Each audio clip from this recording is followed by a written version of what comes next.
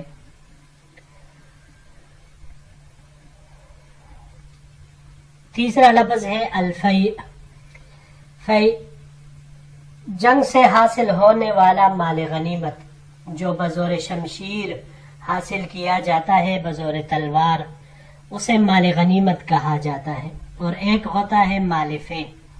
مال فے یہ وہ مال کہلاتا ہے جو مجاہدین کسی علاقے سے بغیر جنگ کے حاصل کرے. تو فرق یہی ہوا کہ مال غنیمت وہ جنگ کر کے حاصل کیا جاتا ہے، اور مال فے وہ بغیر جنگ کے جب مجاہدین اور غازیوں کے حصے میں آ جاتا ہے، اسے مال فے کہا جاتا ہے. یہ باب ضرب سے اس کا مصدر فیئن حاصل کرنے کے معنی میں آتا ہے. اس کو اگر ہم باب تفعیل افعال سے لے لیں تو باب افعال سے لینے کی صورت میں افاعتاً مال غنیمت حاصل کرا دینے کے معنی میں، اور باب تفعیل سے تفیعتاً سایہ دار ہونے کے معنی میں پھر یہ آئے گا. یہ آخری لفظ ہے الحظیرہ. حظیرہ یہ معنی اس کا تو باڑا ہوتا ہے، باڑا، لیکن یہ ہر وہ شے جو آپ کے اور دوسرے کے درمیان حائل ہو اسے حظیرہ کہا جاتا ہے. حضرہ سے ہے باب ضربہ سے حضرن، یہ باڑا میں روکنے بند کرنے کے معنی میں یہ آتا ہے. جی عزیز طلباء کرام، یہی تک ہمارا آج کے اس مضمون کا یہ حصہ، یہ سبق تھا. انشاءاللہ العزیز باقی چونکہ خطاب وہ ایک ساتھ ہے تو لہٰذا اس کا مزہ بھی ایک ساتھ پڑھنے میں آئے گا، تو اسی وجہ سے ہم اس کو اگلے درس میں انشاءاللہ العزیز پڑھیں گے. السلام علیکم ورحمۃ اللہ وبرکاتہ.